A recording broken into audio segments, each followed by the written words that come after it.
Alléluia. On va prendre nos Bibles, s'il vous plaît, dans 1 Corinthiens 5.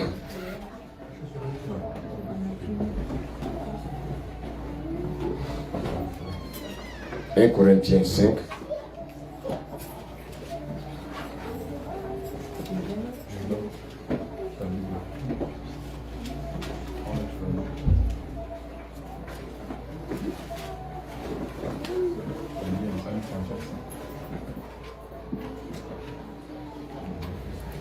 Amen. Vous savez que le piège qui peut créer des problèmes aux chrétiens, c'est que le diable veut nous faire souvent taire.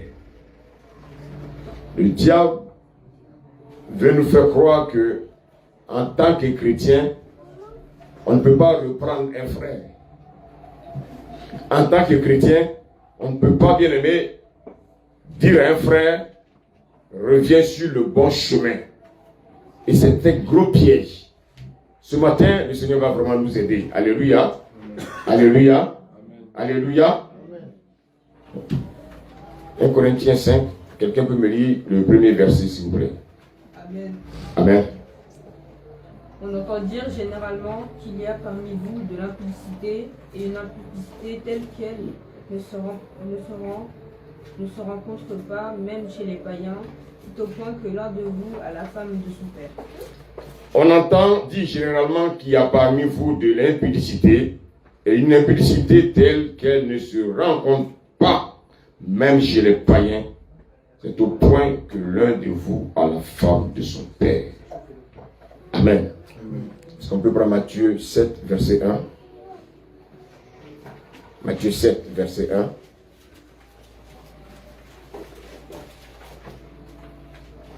Amen. Amen. Prends le micro, s'il te plaît.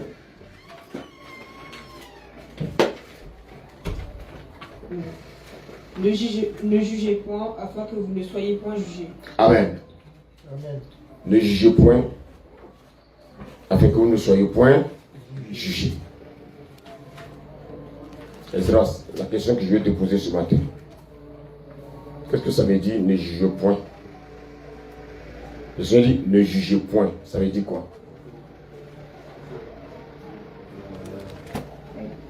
Prends le micro, s'il te plaît. Ne jugez point. Ça veut dire quoi? Pas apporter ton avis sur le comportement de quelqu'un. Moi, je n'ai pas bien compris, s'il te plaît. Tu peux le prendre? Ce que je comprends, c'est pas apporter ton avis, ton opinion sur les actes d'une personne. Ok. Apporter ton avis sur les actes d'une personne. Tu es d'accord avec ça? Est-ce que tu es d'accord avec ça? Qui est d'accord avec ça? Qui pense que c'est pas bien de juger un frère?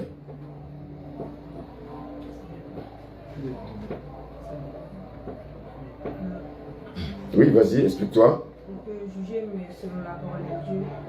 On peut juger, mais selon la parole de Dieu.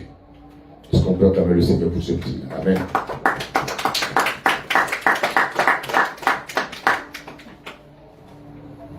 Alléluia. L'église de Corinthe était une église où il y avait les dons spirituels. Ils avaient des dons. La majeure partie des chrétiens, Dieu les a vraiment bénis. Il y avait des dons spirituels, les paroles de connaissance, et les guérisons. Tout ça, ça s'est passé dans l'église de Corinthe. Amen. Mais malheureusement, en même temps, le péché régnait dans cette église. Jusqu'à ce que il y a un qui couche avec la femme de son père.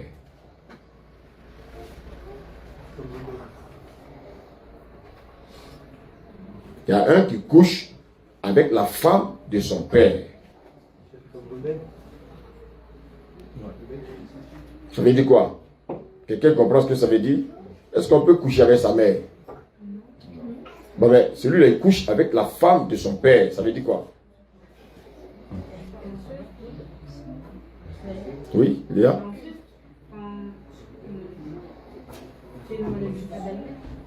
Oui, on le sait.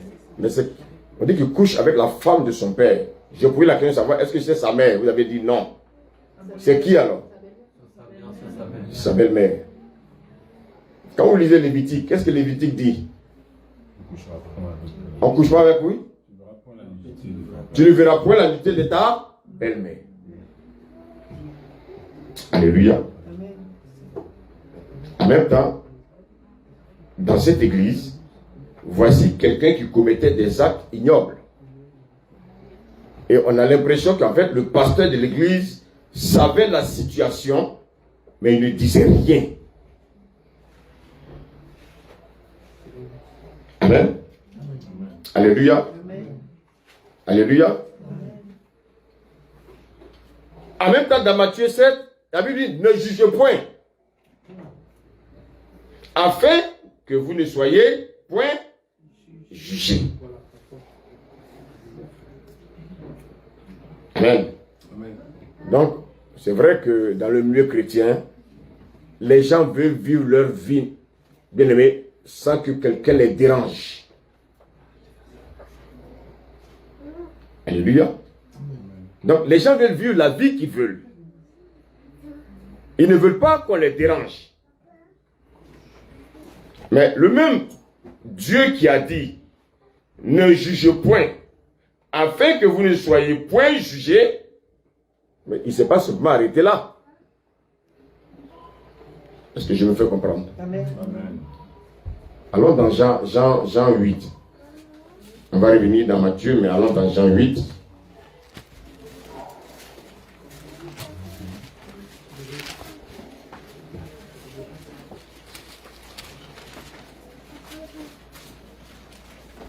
On va lire à partir du premier verset.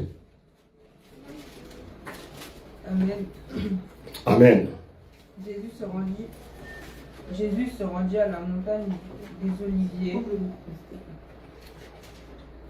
Mais dès le matin, il alla de nouveau dans le temple, et tout le temple vint à lui, s'étant assis, il les enseignait.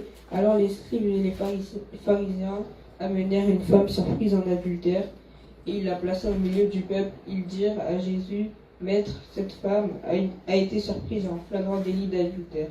Moïse, dans la loi, nous a ordonné de lapider de telles femmes. Toi donc, que dis-tu » Quel était l'objectif de ces personnes qui accusaient cette femme? Que Jésus la condamne. Alléluia. Mais regardez bien. Est-ce que ces personnes-là avaient une bonne vie? Parce que quand on lit, à partir du verset, bon, continue la lecture. Il disait cela pour l'éprouver afin de pouvoir l'accuser. Oui. Mais Jésus s'étant baissé, écrivait avec le doigt sur la terre. Verset 7. Comme il continuait à l'interroger, il se releva et leur dit, que celui de vous qui est sans péché jette le premier la pierre contre elle. Merci. Que celui qui n'a jamais péché fasse quoi? Jette quoi? La pierre sur qui?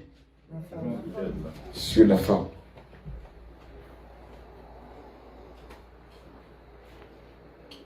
Et le Seigneur nous dit, ne jugez point. Afin que vous ne soyez point jugés. Mais pour avoir une bonne compréhension, c'est celui qui a dit, ne jugez point. C'est lui qui doit nous donner de l'explication de ce qu'il veut nous dire. Alléluia. Amen. Amen. Maintenant, regardons dans Jean 7 à côté. Lisons Jean 7, verset 24. Ne jugez pas selon l'apparence, mais jugez selon la justice. Ne jugez pas selon l'apparence, mais jugez selon la justice. Maintenant, c'est quoi cette justice-là? Dieu dit de ne pas juger selon l'apparence, mais de juger selon la justice. Donc, en fait, je peux juger quelqu'un, mais selon la justice. C'est bien, mais souvent tu vois ton frère dans l'assemblée qui fait des bêtises. Tu dis, ah non, Dieu a dit de ne pas juger. Et qu'est-ce que ça fait? Ça envenime toute l'assemblée. Maintenant, de quelle justice Dieu parle? Quand Dieu parle de sa justice, c'est quoi? 1 Corinthiens 1. 1 Corinthiens 1, verset 30.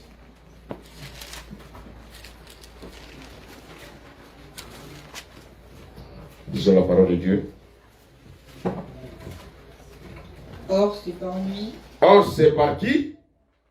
Vous. C'est par lui que. Or, c'est par lui que vous êtes en Jésus-Christ, Oui. lequel de par Dieu a été fait pour nous sagesse, justice et sanctification et rédemption. Alléluia.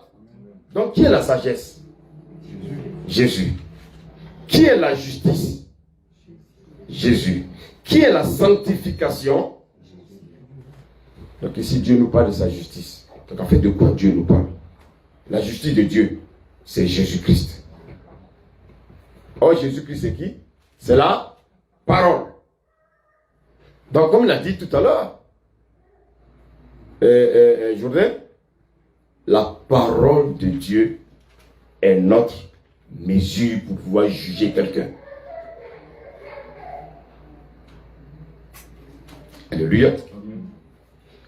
Jésus-Christ est la parole de Dieu. Donc Jésus-Christ est notre justice. Jésus-Christ est notre justice. Un chrétien ne peut pas juger selon l'apparence. Ça veut dire quoi? Un chrétien ne peut pas juger, bien aimé, selon le monde. La manière dont le monde juge, c'est pas comme ça qu'un chrétien doit juger. Et il ne faut pas juger. Ah, Dieu a dit qu'il ne faut pas juger. Et chacun fait ce qu'il veut dans l'église. Dieu n'a jamais dit ça. Alléluia. Dieu a dit de juger selon la parole. Dieu me dit quoi? Il ne faut pas apporter un faux jugement hors de la parole de Dieu. C'est parce que si tu apportes un jugement hors de la parole de Dieu, ça, Dieu n'agrée pas. Dieu dit, tu veux juger un frère. Il faut le juger selon la parole de Dieu. Alléluia. Est-ce que quelqu'un me suit ce matin? Amen. Retournons dans Matthieu 7.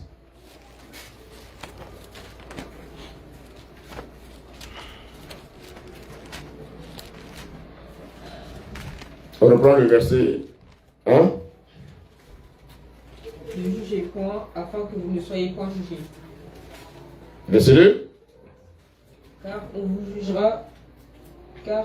jugera du jugement dont vous jugez, et on vous mesurera avec la mesure dont vous mesurez.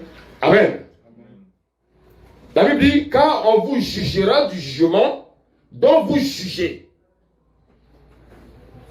et l'on vous mesurera avec la mesure dont vous mesurez. Ah, tu es en train de me juger. Tu es en train de me juger. Mais on va te juger. Mais selon la parole. On ne va pas te juger selon le monde, mais on va te juger selon la parole. Amen. Amen. Amen. Amen. Maintenant, si quelqu'un, écoutez, si quelqu'un se dit chrétien, comment tu vas le mesurer? Ne le mesure pas avec une... Bien aimé, ne le mesure pas avec... comment on appelle ce truc-là pour mesurer là? Un mètre. C'est le mètre. Oui. Tu ne peux pas mesurer avec le mètre du monde.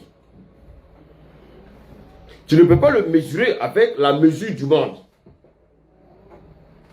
Dieu dit, si tu veux mesurer ton frère, il faut le mesurer avec la mesure de Dieu.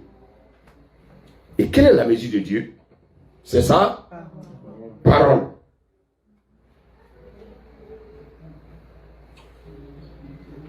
Amen. Si on ne te mesure pas avec la parole, comment on peut savoir que tu es chrétien? Si on ne te mesure pas avec la parole de Dieu, comment on va savoir que tu es chrétien? Alléluia. Nous tournons dans 1 Corinthiens 1, s'il vous plaît. À partir du verset 4.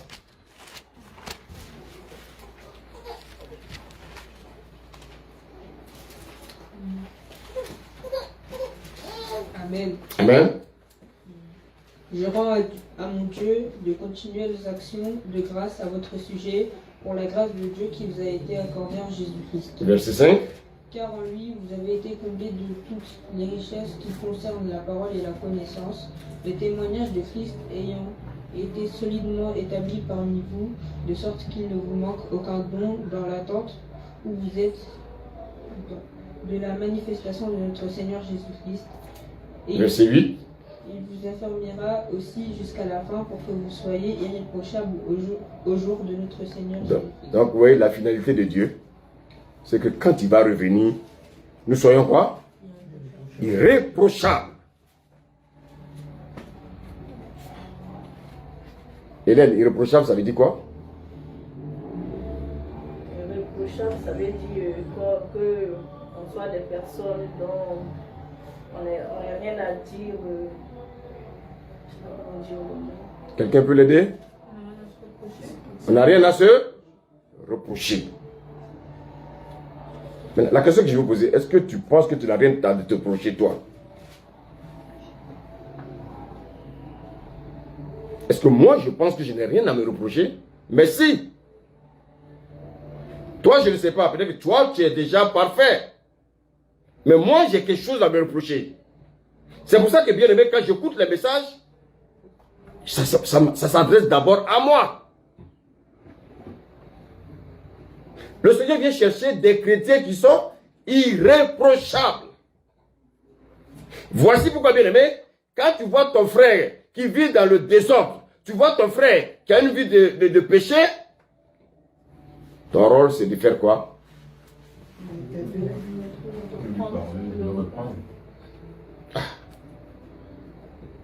Tu vas le juger selon la parole.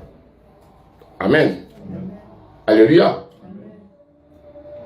Tu dis que tu es chrétien. Comment moi je vais savoir que tu es chrétien? Comment je peux savoir que tel est un chrétien, tel est un chrétien? Comment je peux savoir que cette sœur est chrétienne, ce frère est un chrétien? Amen.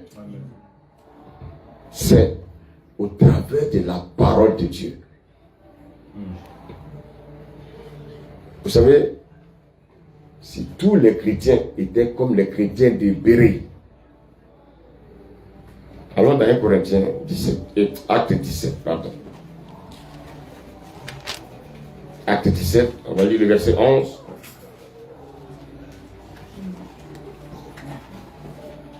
On va lire le verset 10, s'il vous plaît. Aussitôt, les frères firent partir de nuit Paul et Silas pour Bérée. Lorsqu'ils furent arrivés, ils entrèrent dans la synagogue des Juifs. Ces Juifs avaient des sentiments plus que nobles que ceux de Thessalonique. Ils reçurent la parole avec beaucoup d'empressement. Ils reçurent la parole avec beaucoup d'empressement. Et ils examinaient à chaque jour les Écritures pour voir si ce qu'on leur disait était exact. Bon, écoutez. Actuellement, je suis en train de prêcher. Qui parmi vous, une fois arrivé à la maison, va savoir si l'apôtre ne nous a pas menti?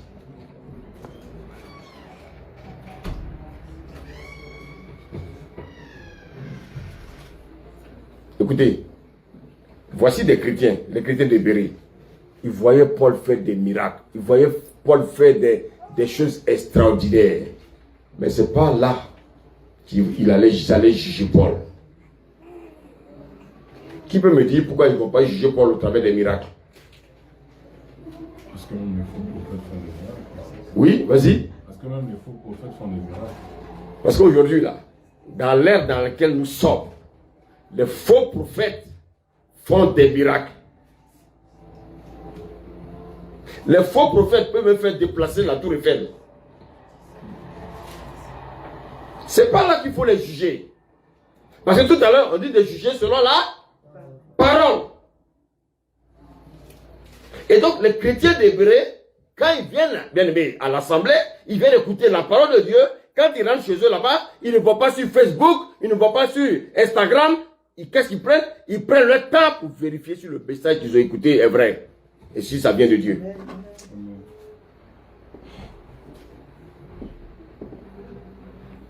Quand est-ce que toi, après un message, tu allais vérifier si la parole vient de Dieu? Ne me faites pas confiance, hein? Faites confiance à la parole de Dieu.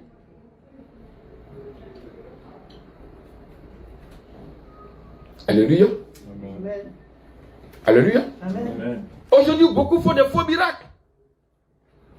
Mais est-ce que cela prouve qu'ils sont des hommes de Dieu? Voici pourquoi le Seigneur nous demande de juger. Le Seigneur dit de juger. Les chrétiens libérés, ils viennent à l'église, ils écoutent la parole. Paul fait ses miracles. C'est pas ça qui les intéresse. Parce que les faux font les miracles aujourd'hui plus que qui? Vous croyez que Dieu n'est pas intelligent? Un homme de Dieu, chaque dimanche, il fait des miracles. Un homme de Dieu, chaque dimanche, il fait des miracles. Ça ne vient pas de Dieu. Est-ce que quelqu'un me suit? Amen. Dieu est trop sage. Et c'est là que les chrétiens doivent ouvrir les yeux. Tous les dimanches, lui il fait miracle. Tous les dimanches, il fait miracle. Et quand il prêche, c'est 2 minutes, 5 minutes. Je viens, au commencement, il était quoi? Au commencement, il était les miracles. Donc, ces chrétiens de Béret viennent dans l'assemblée, viennent faire tous les miracles, viennent faire même changer la montre, viennent changer l'heure. C'est pas ça qui les intéresse. Ils t'attendent à la parole. Est-ce que cet homme-là, c'est qui prêche? Est-ce que ça vient de Dieu? Si ça vient de Dieu, je vais vérifier. Parce que j'ai une Bible. Amen. Alléluia. Ils vérifiaient la parole qu'ils écoutaient. Et qu'est-ce qu'ils faisaient? Ils prenaient note.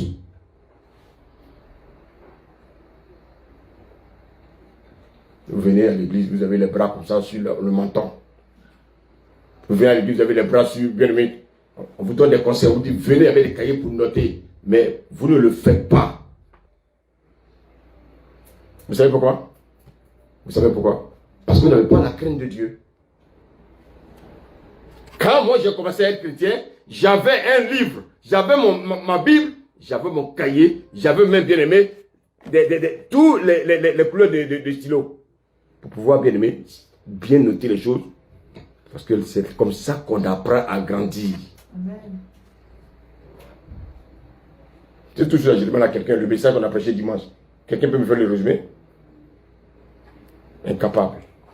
Et vous dites que vous êtes des chrétiens.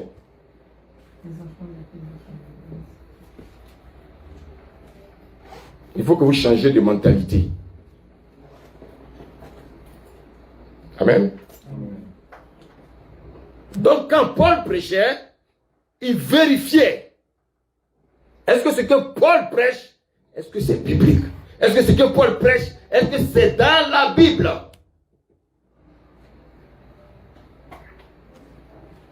Alléluia. Maintenant, là où les hommes se battent, on va retourner encore là-bas dans Matthieu 7.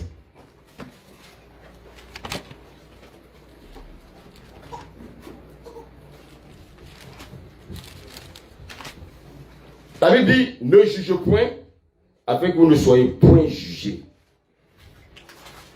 Vous savez, la Bible s'interprète par elle-même. Vous savez, quand vous méditez la parole de Dieu, le verset sur lequel vous êtes en train de méditer, dites Saint-Esprit, je veux que tu m'enseignes. Le Saint-Esprit va te donner un autre verset. Amen. Amen. Mais pas que tu sois perdu. C'est pour ça que chaque fois que vous méditez, priez d'abord. Saint-Esprit, enseigne-moi ta parole. Révèle-moi ta pensée. Amen. Mais malheureusement, qu'est-ce que les hommes font? Les hommes prennent leur pensée pour interpréter la parole de Dieu. Or, nous connaissons tous le cœur de l'homme. Amen. Alléluia. Dieu connaît le cœur de l'homme. L'homme va toujours expliquer la Bible selon quoi? Selon quoi? Selon son entendement.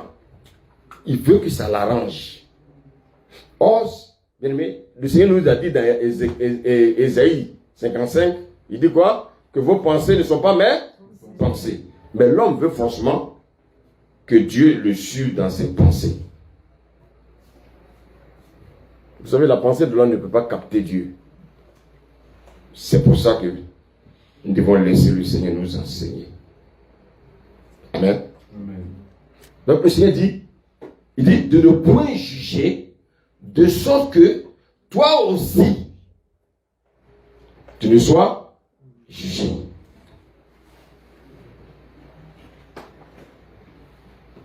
Amen.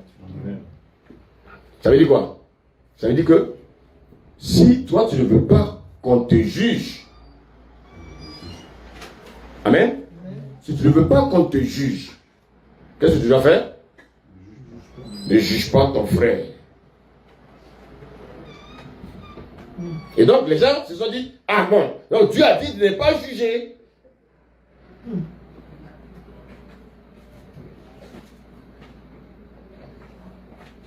Alléluia. Amen.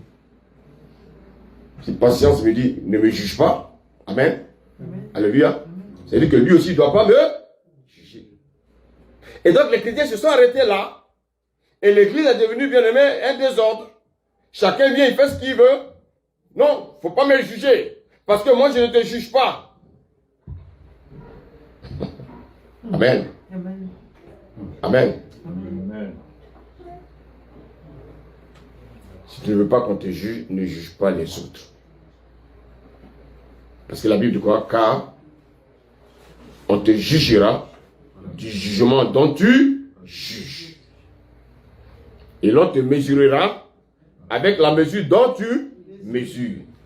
Qu'est-ce que ça veut dire? Regardez souvent, nous qui nous disons évangéliques, pentecôtistes, on a l'habitude de juger beaucoup les catholiques. Les catholiques aussi se disent chrétiens. Toi aussi tu te dis chrétien. Les témoins de Jéhovah se disent chrétiens. Mais qu'est-ce qui fait de toi plus chrétien que l'autre? Alléluia. Amen. Alléluia. Amen. On dit que les catholiques sont dans le faux. Mais sur quoi nous nous appuyons pour dire que les catholiques sont dans le faux?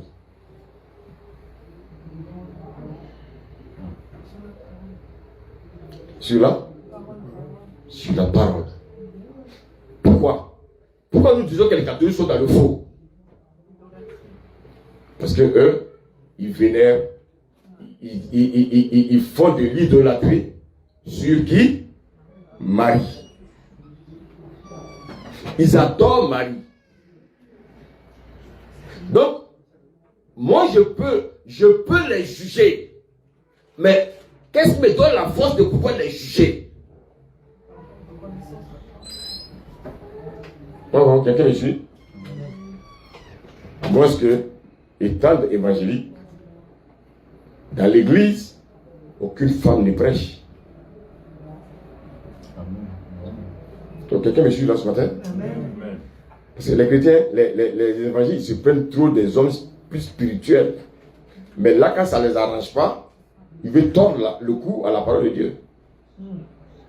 Si toi, tu es pasteur, si dans ton église, il y a une femme qui prêche, alléluia, alléluia, Amen. donc bien dans ton église, vous ne pouvez pas juger d'autres chrétiens.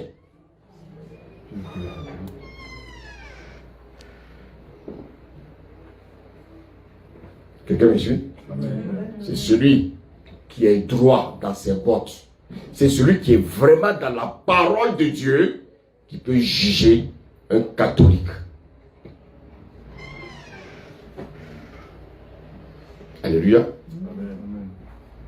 Parce que la mesure que tu as pris pour juger le catholique, et quelle est la mesure que tu as pris? Tu as regardé la parole de Dieu. Le Seigneur a dit quoi? Allons dans Exode 20, s'il vous plaît.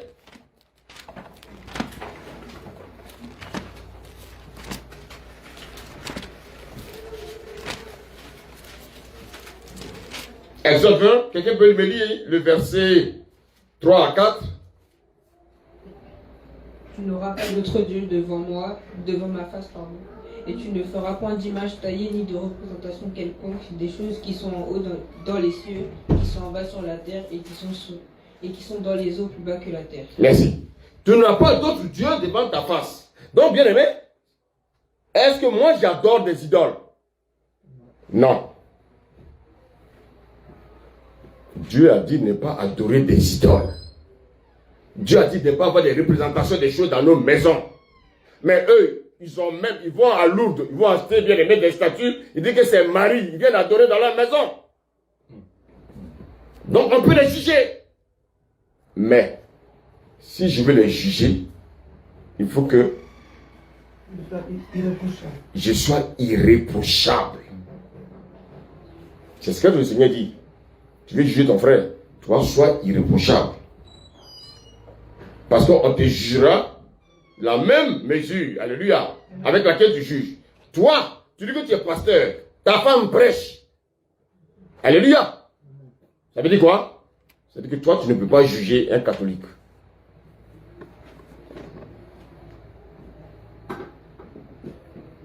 Ce que je me fais comprendre ce matin. Amen. Dans le souci de ne pas être jugé, il faut laisser les gens en paix. Alléluia. Amen. Chacun a chez lui. Je ne regarde pas la maison, ma maison. Je ne regarde pas ma maison. Et je me mets chez le voisin pour lui dire, ah, mais ta maison elle est très sale. Hein.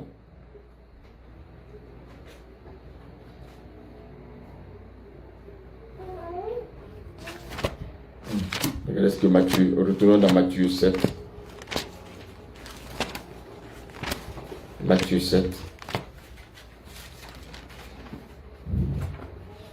Regardez ce qu'il nous dit au verset 3. Pourquoi vois-tu la paille qui est dans l'œil de ton frère? Est-ce que quelqu'un sait ce que c'est qu'une paille? C'est quoi une paille? Vous ne savez pas ce que c'est qu'une paille? La feuille, je sais pas C'est une tige. Elle est même souvent, même, on a l'impression qu'elle est même invisible. Alléluia. Séchée. Pourquoi vois-tu la paille qui est dans l'œil de ton frère et n'aperçois-tu pas la poutre qui est dans ton œil? Quelqu'un sait ce que c'est qu'une poutre? Je vois les gens rire. Vous savez ce que c'est qu'une poutre? Oui, c'est le petit bout de bois qui tombe dans le boule. Entre la paille et la poutre, qu'est-ce qui est plus volumineux? Ah. Donc, Jourdain, il a une poutre dans son œil. Alléluia. Marc a une paille dans son œil. Qu'est-ce qui est plus visible? Mais Jourdain va dire à Marc quoi? Une paille dans ton Une paille dans ton œil. Alors qu'avec la poutre, lui, il ne voit même pas du tout. Quelqu'un me suit? Amen. Le Seigneur dit, il dit, il faut laisser ton frère en paix si toi, tu n'as pas de paille dans ton œil. Alléluia. Quand tu veux aller dire à ton voisin de balayer devant sa porte, il faut vérifier que devant ta maison, il y a quoi?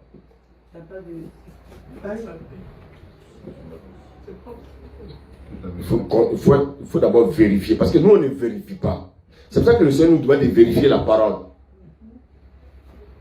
Tu vas dire à ton voisin, Mais quand je passe devant ta porte, il y a trop de saleté. Mais alors que devant ta porte, il y a des fruits qui traînent. Donc, balaie déjà ta maison avant de venir dire à ton voisin d'enlever, bien aimé, les déchets qui sont devant sa porte. C'est ça. Regarde la paille qui est dans ton œil. Donc, en général, la personne ne voit pas la paille, mais elle ne voit pas la poudre, mais elle voit la paille qui est invisible dans l'œil de son voisin. Alléluia. Donc, avant de dire à ton voisin de balayer devant sa porte, toi, balaye d'abord chez toi. Chrétien, avant de juger ton frère, il faut te juger toi-même. Oh, quelqu'un me suit? Avant de dire à quelqu'un, oh, mais tu es passé à côté de moi, tu ne sens pas bon. Il faut d'abord savoir si toi tu sens bon.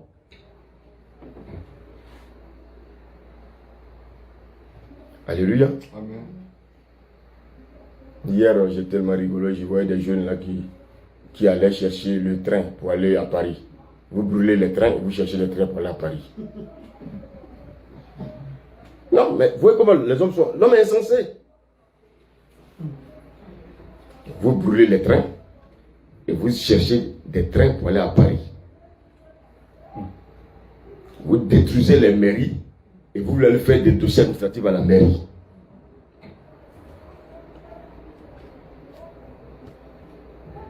Alléluia. C'est pas bien de tuer un enfant, c'est pas bien de tuer quelqu'un, mais c'est pas la fin du monde. S'il écoutait ses parents qui étaient à la maison, ça ne serait pas arrivé. Alléluia. Non, je ne défends ni personne. Je sais que dans ce pays, on sait dans quel pays nous sommes. Si j'ai déjà expliqué ça, c'est pas qui à quelqu'un. J'ai déjà fait plusieurs songes où, ici en France, on poursuivait tous les immigrés. Donc, vous savez que moi, si ça arrive, ça ne va pas me surprendre parce que Dieu me l'a déjà montré. On chassait tous ceux qui n'étaient pas français. On les tuait, on rentrait dans les maisons. Alléluia. Et ça m'a fait peur. Je dis, mais on va arriver à ça dans ce pays. Pourquoi Dieu me montre ça? Et c'est pour ça que tout à l'heure, quand le serviteur dirigeait, je n'étais pas surpris. Moi, Dieu m'a déjà, c'est-à-dire, souvent, je suis couché, puis ça vient comme ça, comme une pensée. Et je comme si on nous poursuit. À cause de vous, on n'a pas de travail dans notre pays. À cause de vous, c'est en fait des accusations. C'est pour ça que, bien aimé, nous devons vraiment ranger notre vie dans le Seigneur. Dites Amen. Amen. Alléluia. Amen. Alléluia. Amen. On te jugera du jugement dont tu juges. Ça veut dire quoi? On te mesurera avec la mesure dont tu juges. Donc, c'est avec la parole qu'on va te juger. Alléluia. Amen. Alléluia. Vous savez que dans le monde chrétien, il y a beaucoup d'hypocrites.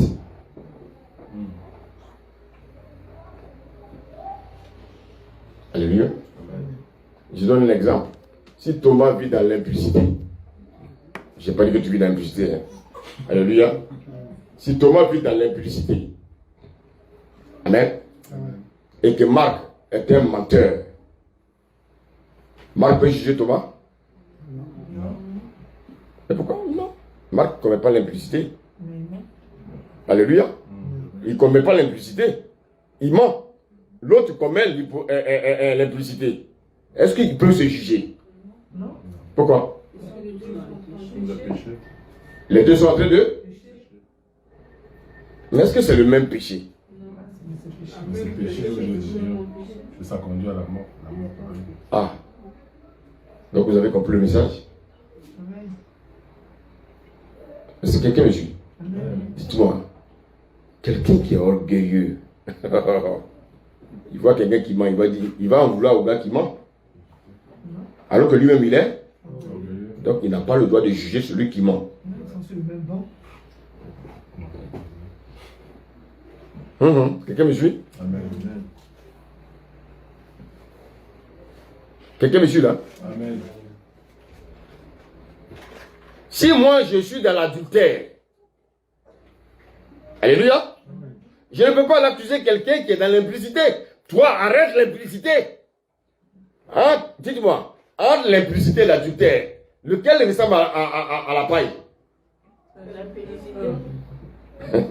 Oui? L'impudicité. Et qu'est-ce qui ressemble à la poudre? Et moi, je dis à celui qui a l'implicité, arrête l'implicité.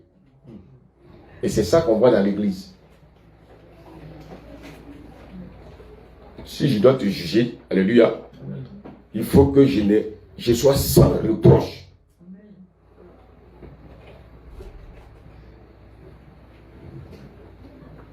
Alléluia. Amen. Ah, est-ce que tu sais que Esdras c'est un voleur?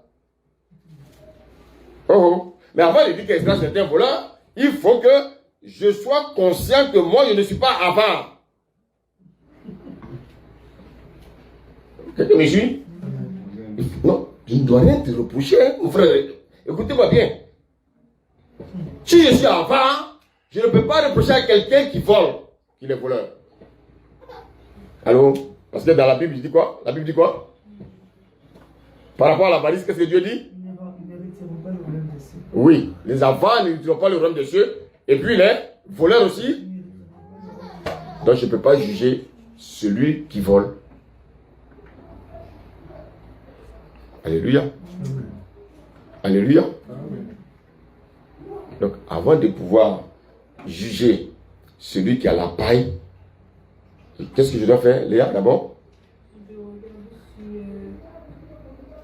si j'ai rien à me reprocher. Très bien. Donc, si moi j'ai une poutre et que toi tu as une paille, avant de te juger par rapport à ta paille, qu'est-ce que moi je dois faire? Je dois me regarder.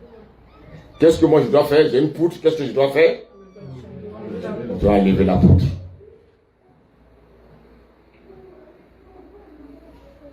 Je dois enlever la poutre. Il dit, ôte, premièrement la poutre de ton œil. On peut lire, hein, verset 5, quelqu'un peut lire, on y va? Matthieu 7, verset 5. Hypocrite. C'est quoi une hypocrite, Jourdain?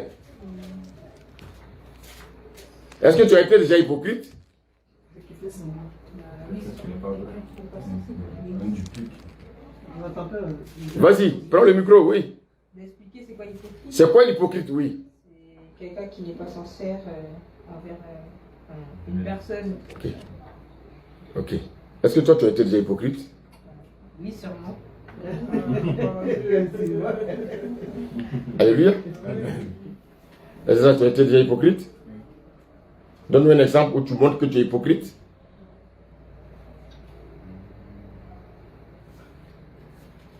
Il y en a beaucoup. Vas-y, prends un seulement. On ne veut pas deux, un seul. Par exemple, au collège avec une personne. Tu es hypocrite au collège avec certaines personnes. Non, il y a des moments où ça m'arrive. Il y a des moments où ça t'arrive. Bon, il y en a beaucoup. Alléluia. Donc, en fait, le Seigneur dit, hypocrite. Avant de dire à ton ami qu'il a une poudre dans son œil, regarde d'abord ton œil. Avant de dire à mon frère, arrête l'impudicité. Moi, je dois d'abord arrêter l'adultère. L'adultère, c'est comme la poudre, c'est plus grave.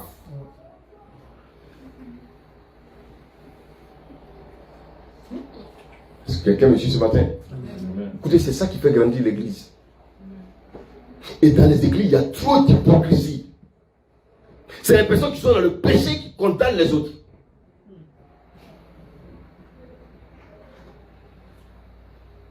Alléluia. Lis le verset 5, vas-y. Hypocrite. Oui. Ôte premièrement la poutre de ton œil, et alors tu verras comment ôter la paille de l'œil de ton frère. Donc, toi qui es évangélique, arrête de faire prêcher ta femme avant de dire aux catholiques qui sont dans le faux.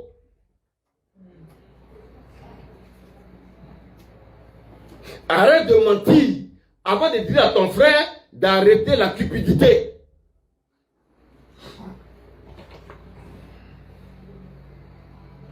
Quelqu'un me suit ce matin? Aime ton mari avant de lui dire que oui, que toi, tu veux te soumettre à lui. C'est quelqu'un me dit ce matin. Amen. Aime d'abord ta femme. Avant de dire à ta femme qu'elle n'est pas soumise à toi. Ça, c'est les hommes, ça. Elle n'est pas soumise, elle n'est pas soumise. Elle n'est pas soumise. La soumission est devenue une forme d'esclavage. Ce sont les femmes à qui on dit ça souvent.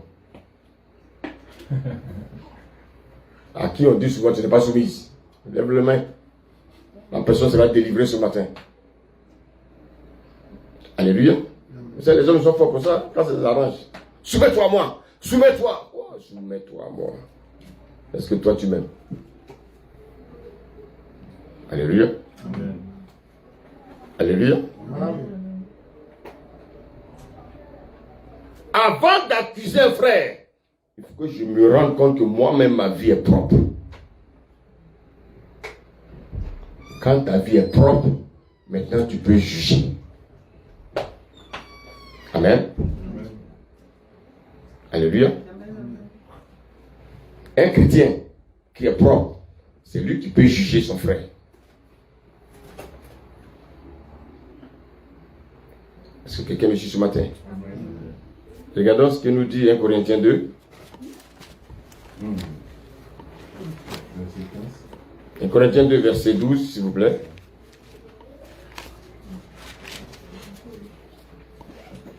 Un Corinthiens 2, verset 14, pardon.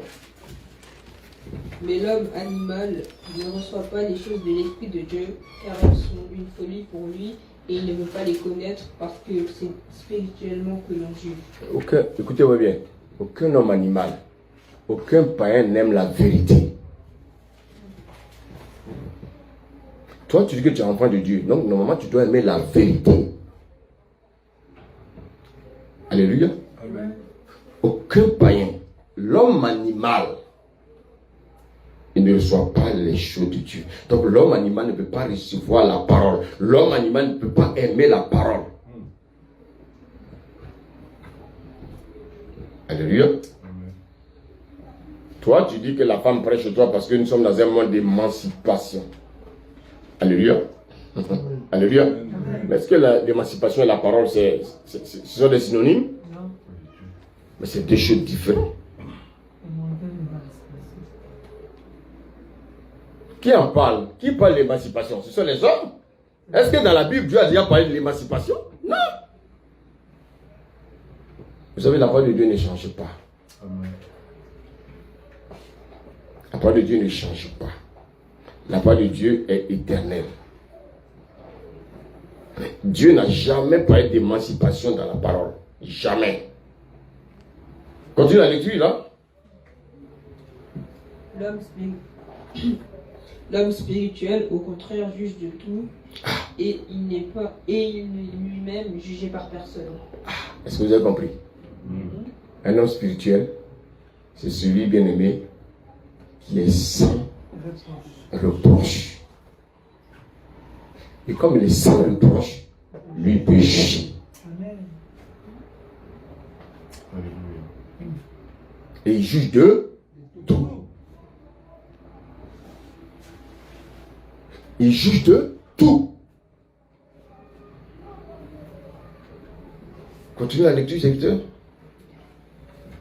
Car qui a connu la pensée du Seigneur pour l'instruire? Or, Oui. nous avons la pensée de Christ. Qui croit qu'il a la pensée de Christ? Quand on a la pensée de Christ, on peut juger.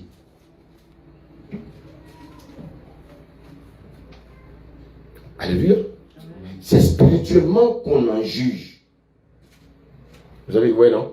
Ce que Jésus a dit dans Matthieu 7, c'est Paul qui le reprend ici dans 1 Corinthiens.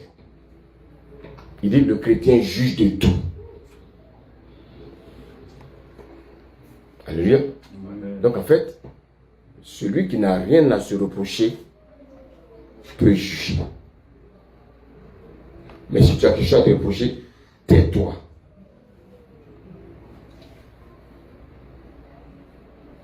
Alléluia. Amen. Si je n'ai rien à me reprocher, je peux juger un voleur. Je peux juger un menteur.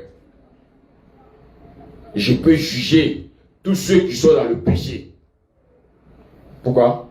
Parce que moi-même, je suis dans la vérité. Mais si je ne suis pas dans la vérité, ce n'est pas la peine de chercher à juger quiconque. La Bible dit quoi? Il dit, il juge de tout, et lui-même, il n'est point jugé. Pourquoi? Parce que lui, il est sans reproche.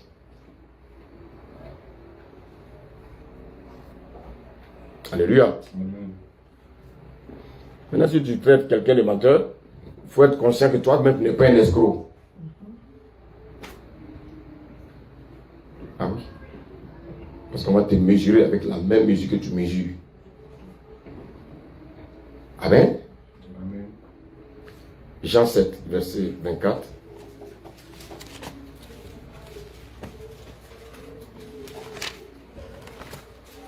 Jean 7, verset 24. Écoutons ce que le Seigneur nous dit. Ne jugez pas selon l'apparence, mais jugez selon la justice. Ça veut dire quoi? Ne jugez pas selon l'apparence.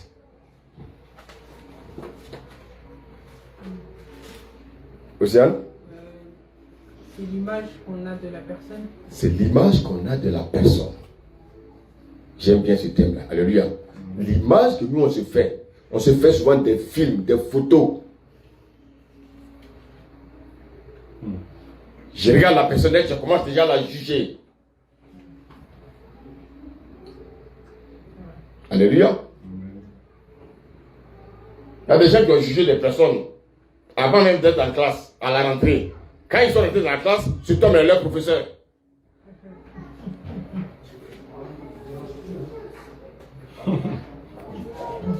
Alléluia.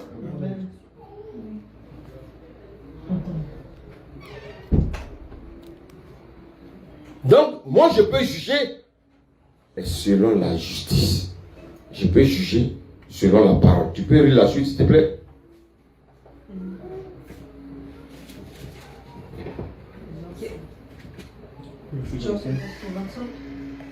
Jean 7, verset 25. C'est pas la peine, laisse tomber ça. Relis-moi le verset 24. Ne jugez pas selon l'apparence, mais jugez selon la justice. Donc le Seigneur nous demande de ne pas juger selon l'apparence, mais de juger selon la justice. Or la justice c'est quoi? Jésus, c'est la parole. Léa, il faut aller manger dehors. Et on ne mange pas pendant le culte.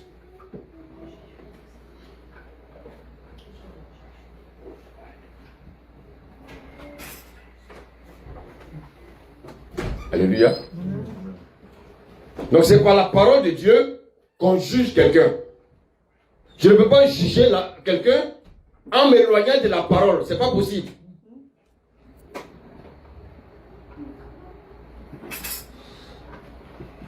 Alléluia. Alléluia. Amen. Maintenant, on va revenir dans le livre de Jean 8. On va relire à partir du premier verset, s'il vous plaît. Jésus se rendit à la montagne des Oliviers, mais dès le matin, il alla de nouveau dans le temple, et tout le temple vint à lui. S'étant assis, il les enseignait. Alors les scribes et les pharisiens amenèrent une femme surprise en adultère, et la plaça au milieu du peuple, et ils dirent à Jésus: Maître, cette femme a été surprise en flagrant délit d'adultère. Moi, je vais vous poser une question. Pourquoi, quand un frère est dans le péché, tout le monde a les yeux comme ça sur lui? Je pense que c'est pas ignorance. Je vais vous donner un exemple. Il peut y avoir des menteurs dans une assemblée, des tricheurs dans une assemblée, tout. Mais quand on m'a dit, il y a un dans l'assemblée qui a fait quelque chose, par exemple, donnez-moi un exemple s'il vous plaît. Il a volé. Tout le monde aura les yeux sur qui? Mais chacun va oublier que lui-même il est quoi? C'est ce qui est arrivé à cette femme. Les gens disent que c'est elle est dans l'adultère. Maintenant, Jésus, vous savez, Jésus est calme. Vous savez, quand on est un homme spirituel, il faut être calme. Amen. On lit la suite. Moïse, dans la loi, nous a ordonné de lapider de telles femmes. Toi donc, que dis-tu? Il disait cela pour l'éprouver afin de pouvoir l'accuser, mais Jésus s'étant baissé, écrivait avec le doigt sur la terre. Oui. Quand il continue à l'interroger, il Jourdain, qu'est-ce que Dieu écrivait sur la terre? Ah, on a parlé de la loi de qui? Ok. Qu'est-ce qu'il écrivait sur la terre, Jovial? Il écrivait la loi. Quelqu'un peut me dire précisément ce qu'il écrivait? Justice. C'est à cause de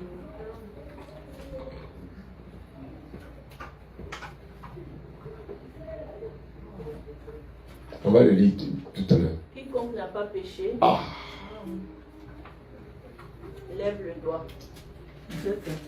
alléluia. Alléluia. Amen. Jésus, un homme spirituel, ne parle pas beaucoup. Un homme spirituel, il est dans la vérité. Et quand il parle, ça touche le cœur. Ça travaille.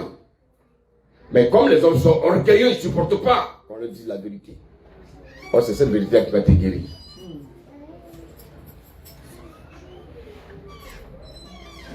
Alléluia. Lis la suite. que celui de vous qui est sans péché jette le premier la pierre contre elle. Et s'étant de nouveau baissé, il écrivait sur la terre. Quand ils entendirent cela, accusés par leur conscience, ils se retirèrent un à un, depuis les plus âgés jusqu'au dernier, et Jésus resta seul avec la femme qui était là au milieu. Alors, s'étant relevé et ne voyant plus que la femme, Jésus lui dit, Femme, où sont ceux qui t'accusaient? Alléluia. Regardez ce que Jésus dit. Femme. Est-ce qu'on peut arracher ce truc-là à la femme? Aidez-nous, s'il vous plaît. Écoutez bien. Est-ce que Jésus, la parole que Jésus donne est-ce que Jésus a accusé quelqu'un parmi eux? L'homme spirituel n'est pas là pour accuser. Ne confondez pas juger et accuser.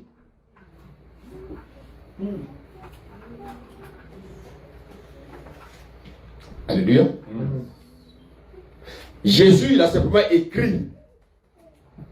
Il a écrit quelque chose sur la terre.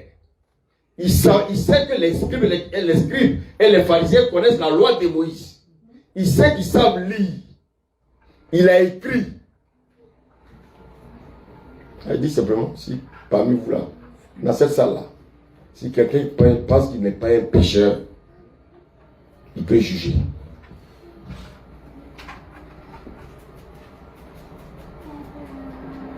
Qu'est-ce que Jésus est en train de dire vraiment à ces personnes-là? En fait, il était en train de dire, il disait à ces personnes-là, qu'est-ce qu'il disait à ces personnes-là? Qui peut juger?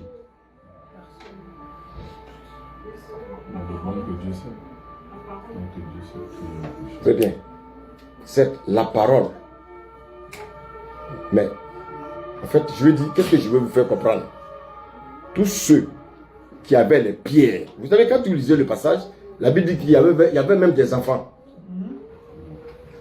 Ça veut dire que les enfants aussi sont dans le péché. Maintenant, Jésus dit, si parmi vous, personne n'a rien à se reprocher,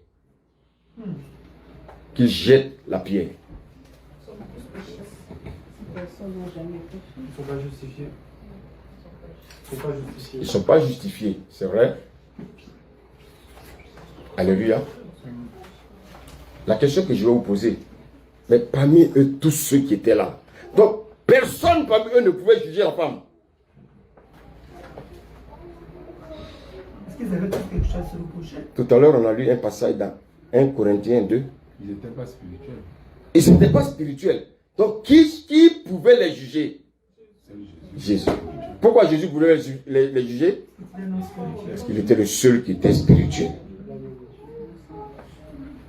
Alléluia. Amen. Alléluia. Amen. Mais regardez Jésus. Il a dit à la femme. Quelle est la question qu'il a posée à la femme? Où sont ceux qui t'ont condamné? Et réelle, la réponse qu'elle va donner, qu'est-ce qu'elle va dire? Mon Seigneur et mon Seigneur. Continue. Et Jésus lui dit, je ne te condamne pas, pas non plus, va et ne pêche plus. Quand il dit je ne te condamne pas non plus, ça veut dire quoi? Oui.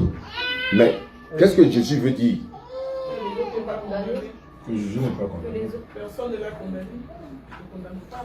Je peux te juger, mais je ne le fais pas. Est-ce que vous me suivez ce matin? Donc, le Seigneur, la sagesse qu'il nous donne, c'est que même si nous voyons des choses, alléluia, même si nous voyons des choses, nous sommes des hommes sages. Amen. Quelle était la finalité de Jésus dans tout ça? Qu'est-ce que Jésus voulait? La femme se repent, qu'elle devienne Que la femme soit, repentante. Elle se repent. qu'elle soit repentante et qu'elle soit sauvée. Alléluia. Amen. C'est pour ça que quand Jésus est venu, il n'est pas allé vers les personnes qui pensent qu'ils n'ont pas besoin de médecin. Quand Jésus est venu, il n'est pas allé vers des personnes qui étaient déjà remplies d'eux. Quand Jésus est venu, il n'est pas allé vers les hypocrites. Parce que ces personnes-là, ils pensent qu'ils n'ont rien à se reprocher. Jésus est venu vers les personnes qui ont quelque chose à se reprocher. Les personnes qui ont quelque chose à reprocher, c'est d'eux qu'on a besoin à l'église.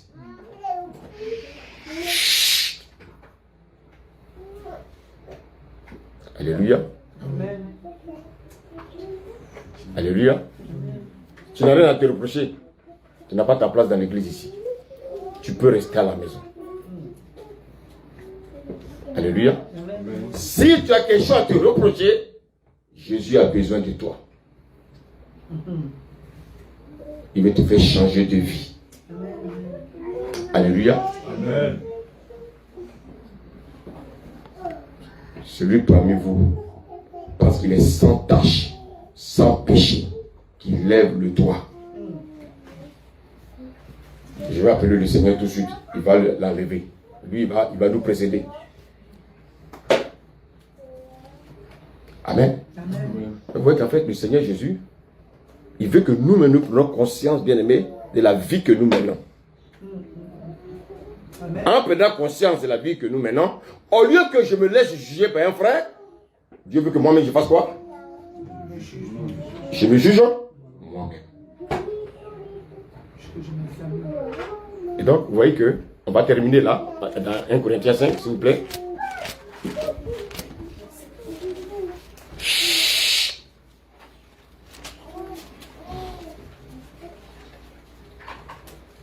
Et regardez ce que le Seigneur dit ici.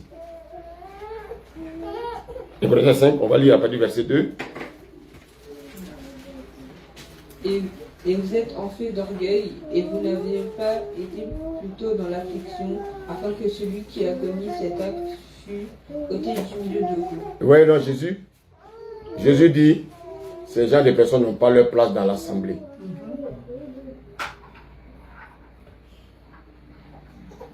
Suivez bien. Ils n'ont pas leur place dans l'assemblée. C'est pas moi qui le dis, hein. L'église n'appartient pas à quelqu'un ici. L'église appartient au Seigneur. Dites Amen. Amen. C'est pour ça que bien aimé, on doit tous être dans l'ordre quand on vient. Pas de désordre dans la maison de Dieu. Verset 3, il dit quoi? Pour moi, absent de corps, mais est-ce que Jésus est là? Il est là? Il est là avec son corps? Mais pourquoi vous ne pouvez pas le respecter? Vous ne pouvez pas vous imaginer qu'en esprit Jésus est là? C'est de ça qu'il parle. Absent de corps, mais quoi? mais présent d'esprit. Il a déjà fait quoi? J'ai déjà jugé. Ah. Il dit qu'il a déjà jugé. Comme si il était quoi? Il était présent. Et qu'est-ce qu'il dit? Continue la suite. Celui qui a commis un tel acte au nom du Seigneur Jésus, vous et mon esprit étant assemblés avec la puissance de notre Seigneur Jésus, qu'un tel homme soit livré à Satan pour la destruction de la chair. Je vais faire un message sur être livré à Satan. Ça veut dire quoi? Pourquoi un homme de Dieu peut se permettre, qui il est, pour dire je vais te livrer à Satan? Et Dieu écoute. Un homme de Dieu peut dire, toi, à cause de ton comportement, je te livre à Satan.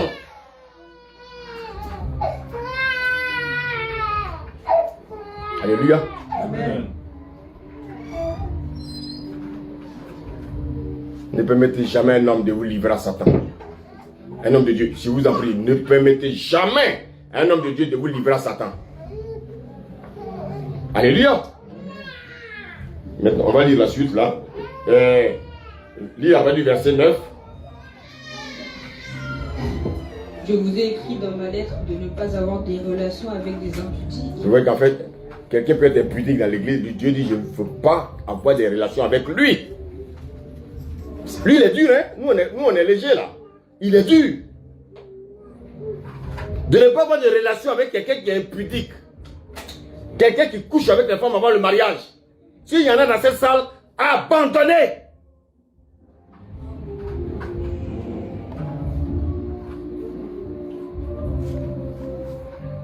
Et la suite?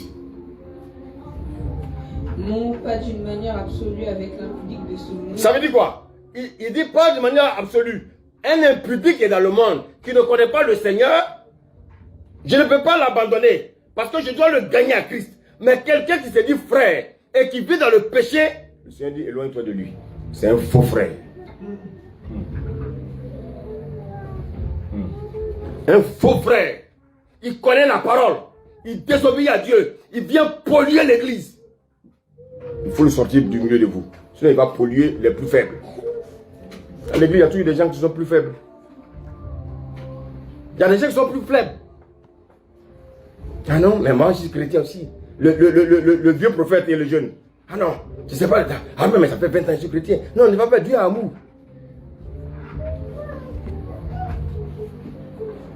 Si on peut lire la suite. Ou avec les cupides et les Les cupides. Les cupides. Il y a des gens qui aiment l'argent. Ils n'aiment pas donner l'argent à Dieu. Dieu dit ces personnes-là, il faut les chasser de l'église. Il ne faut même pas marcher avec eux. C'est dommage. Des gens, ils connaissent la parole. Mais ils sont encore dans les raisonnements. Pendant qu'il dit, je vais les gêner, prier pour savoir si je dois faire des offrandes à l'église. Je vais aller gêner, prier pour savoir si je ne dois plus mentir. Mais tu es un insensé. Cet homme-là, il se moque de Dieu. Est-ce que quelqu'un chrétien peut dire non, moi je vais aller gêner pour voir si Dieu peut me permettre de ne plus commettre l'impudicité? C'est de ça que Paul parle ici. Il y a des gens qui connaissent la parole, mais ils ont tellement le cœur endurci qu'ils font ce qu'ils veulent. Et vous croyez que de telles personnes vont être sauvées si on doit les chasser de l'église? Non, réfléchissez.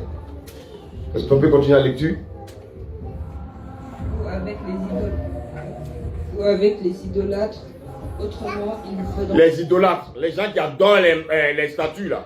Les hommes qui adorent. Parce qu'en fait, l'idolâtre, les gens pensent que c'est autre chose. Tu adores ta femme plus que Dieu. Tu adores ton enfant plus que Dieu. Tu es l'idolâtre. Tu adores l'argent plus que Dieu. Tu es un idolâtre. Les gens pensent que quand on parle d'idolâtrie, c'est seulement les statues. Non. Qu'est-ce qui prend la place de Dieu dans ta vie? C'est ça l'idolâtrie. Ton travail prend la place de Dieu plus que la place de Dieu. Tu es un idolâtre.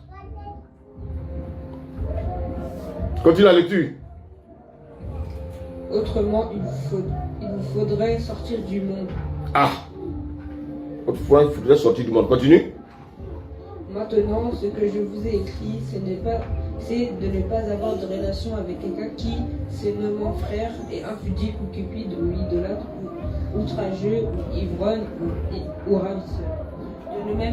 De ne même pas manger avec un tel homme. Oui, mais Dieu est méchant. Attends, je ne sais pas si je peux dire qu'il est méchant. Hein? Il dit de ne même pas manger avec lui.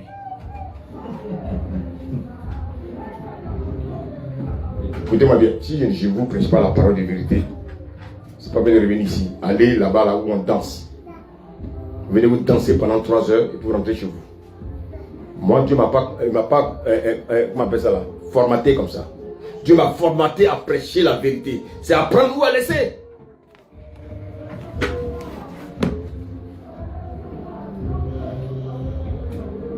De ne pas manger avec une telle personne. Il ne parle pas de quelqu'un qui est dans le monde, hein. Il parle de quelqu'un qui est dans l'église.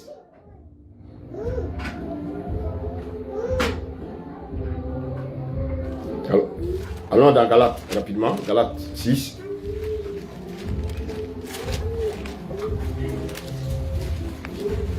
Galates 6, lisons le verset 1.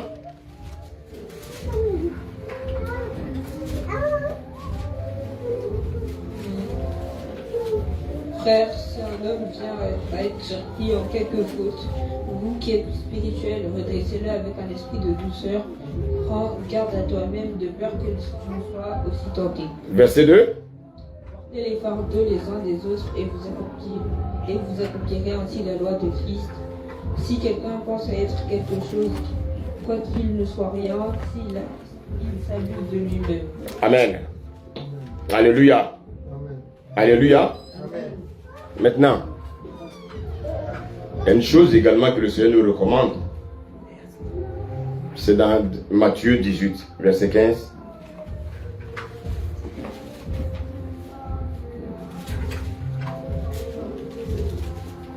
Matthieu 18, verset 15. Oui. Si ton frère a péché, va et reprends-le entre toi et lui. Jusqu'au verset 17. Oui, vas-y.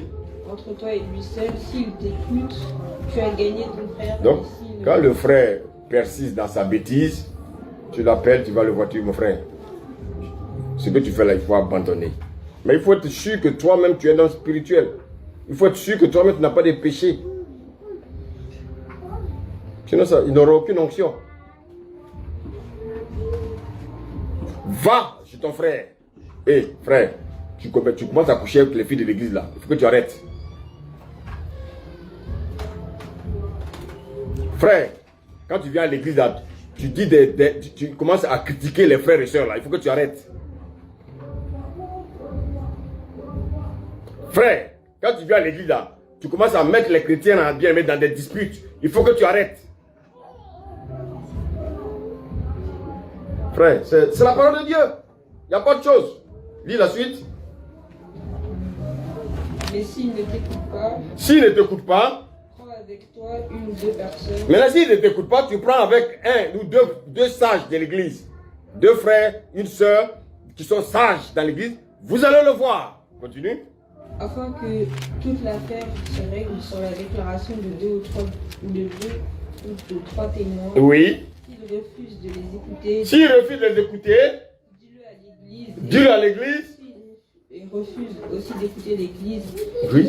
Tout ça pour toi, comme un païen ou un publicain. Maintenant, si je vais avec des frères pour aller voir le frère et il ne veut pas changer de comportement, maintenant je prends l'église. Maintenant, s'il n'écoute pas, le Seigneur dit de considérer comme un. Donc, vous voyez qu'il y a beaucoup de païens qui sont dans l'église, qui viennent pour gagner des âmes aussi pour Satan. Alléluia. C'est pour ça que, bien aimé, quelqu'un peut inviter quelqu'un à l'église. La personne est consciente que la personne va avoir sa bénédiction dans cette église-là. Qu'est-ce qu'elle fait? Elle fait tout pour la faire sortir de l'église. Il faut que la personne aille se perdre. Ah non, c'est moi qui t'ai invité à l'église. Donc, il ne faut pas qu'on aille là-bas. Suis-moi.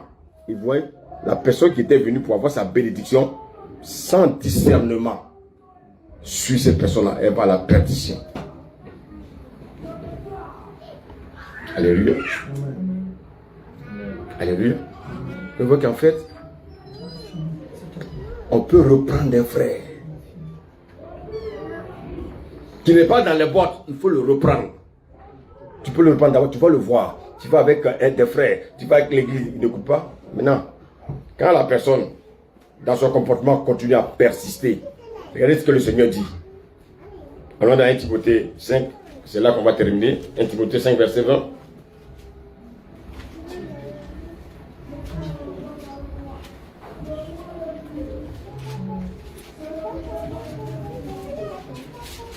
Verset 20. Oui. Ceux qui pêchent, reprends-les devant tous, afin que les autres aussi éprouvent de la crainte. Amen. Passe le micro à quelqu'un, il va relire. Passe à Marc. Qu'est-ce que le Seigneur dit?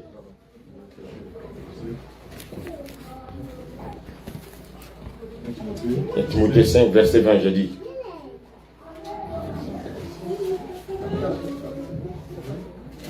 Amen. Amen. Ok, ceux qui pêchent, Reprends-les devant tous. Ah. Donc je peux reprendre quelqu'un ici, là. En général, quand on vous reprend, vous ne venez plus à l'église parce que vous êtes des hommes, vous êtes des hommes qui ne sont pas spirituels. Il m'a repris devant tout le monde. Il m'a honné. C'est biblique. Oh, quelqu'un me suit là? Quand on te reprend, c'est pour ton bien. Mais si Satan te trompe, oui, tu veux continuer ton chemin, c'est ton affaire. Reprends la lecture pour que tout le monde entende. Ceux qui pêchent, reprends-les devant tous, afin que les autres aussi Ah, éprouvent de la crainte. d'accord. Ça met la crainte dans le cœur des gens. Quand le Seigneur a foudroyé Ananias et Saphira, il ne les a pas fait hors de l'église. Il ne l'a pas fait dans leur maison. Dieu aurait pu les foudroyer dans leur maison. Il les a foudroyés en plein culte d'action de grâce. Alléluia. Amen. Donc tu ne veux pas qu'on te juge. Tu ne veux pas qu'on te juge. Bien aimé, il faut que tu sois un homme sans reproche. Si moi je pense que je n'ai pas de reproche, je vais te juger. Si tu penses que tu n'as pas de reproche, juge-moi. Quelqu'un me dit ce matin? Amen. Donc, juger un frère, c'est biblique.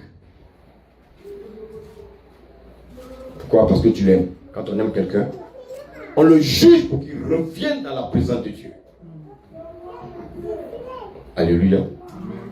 Est-ce que le Seigneur nous a fait du bien ce matin? Amen. Est-ce que les cœurs ont été travaillés ce matin? Amen. Donc le Seigneur nous donne encore l'occasion de savoir ce qui ne va pas encore dans nos vies. Vous savez, je voulais encore vous terminer avec ceci. Les temps sont difficiles. Je vous ai dit que aujourd'hui on parle de... Comment il s'appelle le petit qui a été tué là? On parle de Naël. Naël, c'est tout ça. Vous croyez que Dieu ne savait pas tout ça? Dieu savait tout ça. Je vais vous dire quelque chose qui va vous surprendre. Il ne faut pas savoir que même ceux qui nous dirigent, ça les arrange. Vous êtes aveuglés, vous croyez que casser, ce n'est pas leur problème. Ils savent qu'ils vont réparer tout ça avec vos impôts. Ils s'en foutent. Continuez à casser. Mais eux, c'est eux qui gagnent dans tout ça. Parce que vous ne savez pas ce qui est préparé. Vous ne savez pas ce qui est préparé. Les gens ne nous considèrent pas, nous les hommes. Eux, ce qui les intéresse, c'est leurs propres intérêts. Soyons des hommes spirituels pour comprendre ce qui se passe dans le monde. Alléluia. Prions beaucoup pour nos enfants. Surtout, prions beaucoup pour nos enfants. Bien aimés, que lorsque nous sommes absents, vont dans des endroits que nous ne savons pas. Quelqu'un me suit ce matin? Prions beaucoup pour nos enfants afin que Dieu les protège. Que le Seigneur vous bénisse. Amen.